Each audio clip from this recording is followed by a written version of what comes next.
بسم اللہ الرحمن الرحیم۔ دیکھتی آنکھوں سنتے کانوں کو منصور ڈہر اپنی خدمت میں سلام پیش کرتا ہے۔ آج جس شخصیت کا ہم ذکر کرنے جا رہے ہیں، آج جس شخصیت کا ہم تذکرہ کرنے جا رہے ہیں، وہ کوئی عام شخصیت نہیں ہے، بلکہ نواسۂ رسول صلی اللہ علیہ وسلم ہے، جس نے حق اور سچ کی جنگ لڑی، جس نے باطل قوتوں کا مقابلہ کیا۔ کربلا میں وہ داستان رقم کر دی جو قیامت تک انسانوں کی رہنمائی کرتی ہے۔ اگر ہم تاریخ اسلام کے چہرے پر شہیدوں کا ایک لہو اجلا بن کر عقل و عشق کے ایوانوں میں ہمیشہ روشن کرتا رہتا ہے۔ ہماری تاریخ شہادتوں کی ایک نہ ختم ہونے کی داستان ہے۔ یہ بھی حقیقت ہے جب کوئی شہید منصب شہادت پر فائز ہوتا ہے تو اس کے چرچے ہوتے ہیں، دنیا اس کو خراج عقیدت پیش کرتی ہے۔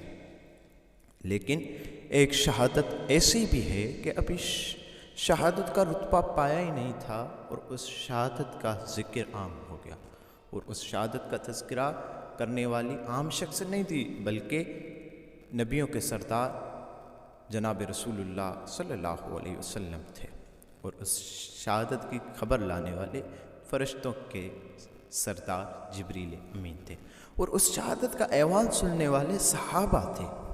جی ہاں ناظرین، کس کی شہادت؟ اسی کی شہادت جس نے شہید ہو کر شہادت کی آبرو بڑھا دی، جس نے اپنا سب کچھ لٹا کر نانا کا سب کچھ بچا لیا۔ اس حسین ابن حیدر پہ لاکھوں سلام۔ ہمارا دین اسلام حضرت آدم علیہ السلام سے شروع ہوتا ہے۔ انبیاء اکرام دین پہنچاتے رہتے ہیں، باطل قوتوں کا مقابلہ کرتے رہتے ہیں، دین اپنی ارتقائی مراحل طے کرتے ہوئے خاتم النبیین صلی اللہ علیہ وسلم پر کامل ہوتا ہے۔ اگر ہم کربلا کی بات کریں تو کربلا میز جوز وقتی واقعہ نہیں ہے، بلکہ حق اور باطل کا فلسفہ ہے۔ کربلا میں سے مقام کا نہیں ہے، بلکہ ظلم کے آگے ڈٹ جانے کا حوصلہ ہے۔ کربلا ایثار کی مثال ہے، کربلا صبر کا درس ہے، کربلا ہر حال میں اللہ کے رضا پہ راضی رہنا ہے۔ سیدنا امام حسین رضی اللہ تعالی عنہ کا 28 رجب سن 60 ہجری کو آپ نے مدینے کو چھوڑا اور نانا کے روزے پر آئے سیدنا حسین اور الوداع سلام پیش کیا۔ 4 شعبان کو مکے پہنچے، اب حج کا انتظار کر رہے ہیں کہ اب حج ادا کریں گے۔ اطلاع ملتی ہے کہ قاتل حاجیوں کے روپ میں مکے آ رہے ہیں۔ حج سے ایک دن پہلے یعنی 8 ذوالحج کو آپ نے مکے سے ہی سفر رخصت باندھی۔ دنیا حج ادا کرنے آ رہی ہے اور سیدنا حسین رضی اللہ تعالی عنہ حج بچانے جا رہے تھے۔ 2 محرم سن 61 ہجری کو کربلا میں پہنچے۔ یہی جگہ تھی جہاں حق اور باطل کا معرکہ ہونا تھا، یہی جگہ تھی جہاں نواسۂ رسول کے آرام گاہ کا اعزاز ہونا تھا۔ لوگ یہ کہتے ہیں کہ یزید نے سیدنا حسین کو دھوکے سے کربلا لائے، لیکن میں اس بات سے متفق نہیں ہوں، کیونکہ سیدنا حسین رضی اللہ تعالی عنہ عقل و فہم و شعور سے معراج تھے، انہیں کون دھوکہ دے سکتا ہے؟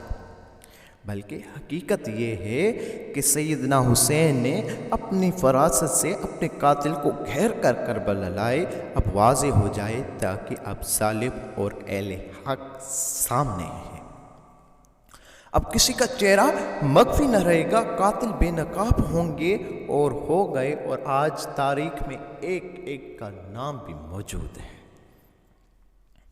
جی ہاں، میں عرض کر رہا تھا کہ سن 2 محرم 61 ہجری کو کربلا پہنچے۔ 4 محرم تک خیمے نصب کیے، خیمے نیر فراق کے ساتھ نصب کیے۔ یزید نے کہا یہاں سے خیمے ہٹا کر دور نصب کریں۔ سیدنا حسین کے جان نثار اٹک گئے اور کہا ہم خیمے یہیں سے نہیں ہٹائیں گے۔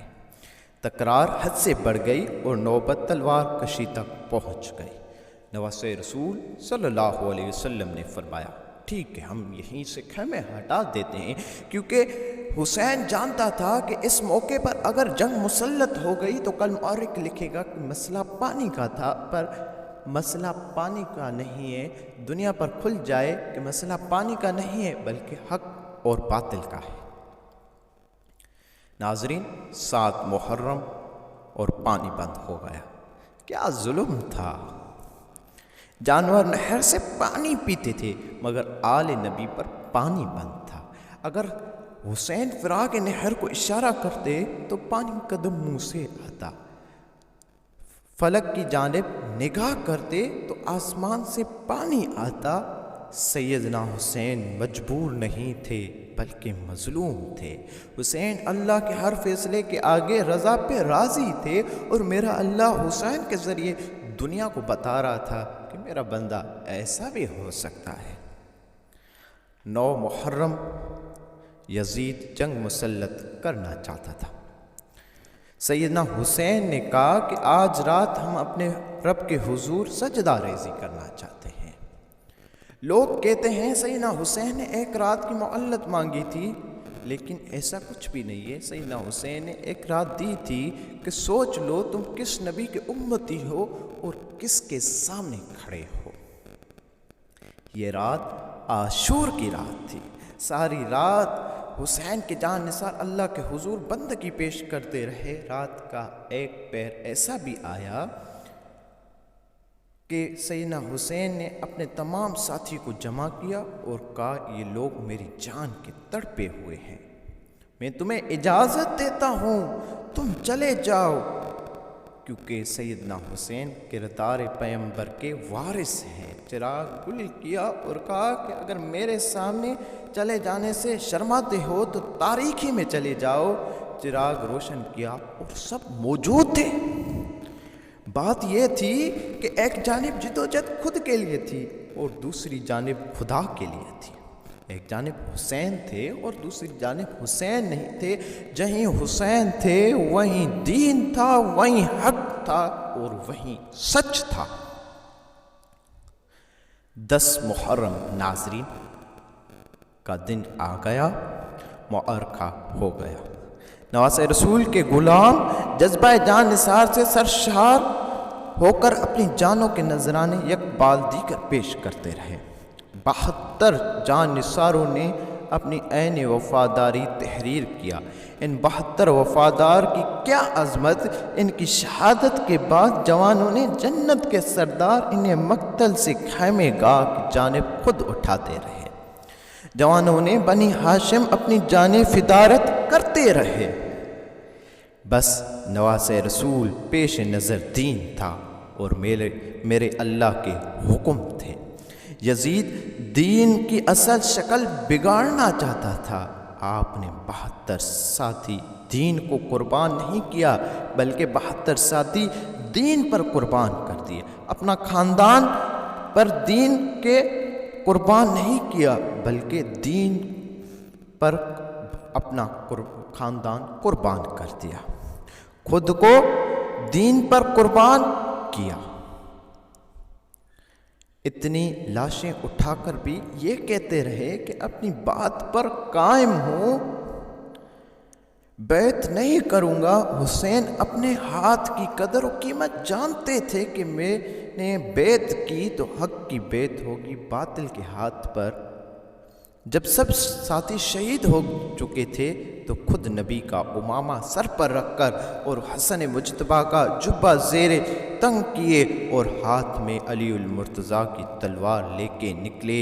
حسین کی چلتی ہوئی تلوار یہ سکھا رہی تھی کہ لا الہ الا اللہ، اور یہ سمجھا رہی تھی کہ دنیا کی دولت معبود نہیں ہے، اقتدار معبود نہیں ہے، دنیا کی آسائشیں معبود نہیں ہیں۔ اسی لیے خواجہ معین الدین چشتی نے خوب کہا ہے کہ حق تا کے بنا لا الہ است حسین۔ زخموں سے چور چور ہو کر زمین پہ تشریف لائے اور سجدے میں سر رکھ بتایا کہ لا الہ کیا ہے۔ جیسا کہ سجدے میں گویا کہہ رہے ہو کہ پروردگار 72 ساتھی بھی نہیں ہیں، میرے مالک میں اور تو۔ شمر نے سر پروار کیا اور شمر کے چہرے پر دیکھا اور فرمایا صدق اللہ الرسول، کیونکہ میرے نبی نے فرمایا کہ میں ایک ابلغ کتا دیکھ رہا ہوں جو میری اولاد کا خون چاٹ رہا ہے۔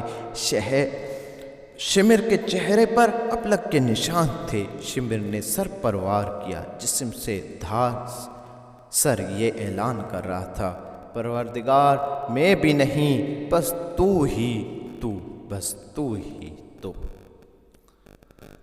اسی لیے شاعر نے خوب کہا ہے کہ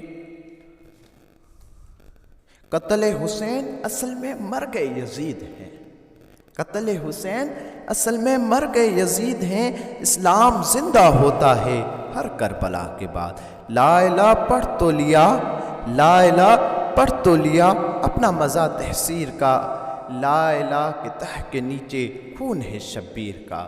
لا الہ کے پڑھنے والوں لا الہ سے پوچھ لو، لا الہ تو بس گیا پر گھر لوٹ گیا شبیر کا۔ جی ہاں میرے دوستو، ظالم نے جو سر اپنے آگے جھکانا چاہا تھا وہ سر جھکا اللہ کے حضور۔ یہی حسین کی جیت تھی اور حق اور سچ کی جیت تھی۔ فتح اور شکست کا معیار یہ نہیں ہوتا کہ کون مرا اور کس نے مارا، بلکہ یہ معیار ہوتا ہے کہ جب دو قوتیں مد مقابل آتی ہیں، جو مقصد پالے وہ کامیاب ہے۔ شہادت مطلوب مقصود مومن، نہ مال غنیمت نہ کشور کشائی۔ کیا خوب اقبال کہہ رہے ہیں کہ یزید قتل کرنے مقصد نہ پا سکا، حسین قتل ہو کر مقصود ہو گئے۔ تاریخ گواہ ہے بعد کربلا حضرت زینب بنت علی اور امام زین العابدین نے اپنے صبر سے اور خطبات سے یزید کے ایوانوں میں زلزلے برپا کر دیے، اور کربلا کی قربانی کو ساری دنیا کے سامنے پیش کر کے باطل چہروں سے نقاب ہٹا دیے۔ کربلا ابھی بھی حکومت کو نکل سکتی ہے، کربلا ابھی بھی حکومت کو نکل سکتی ہے۔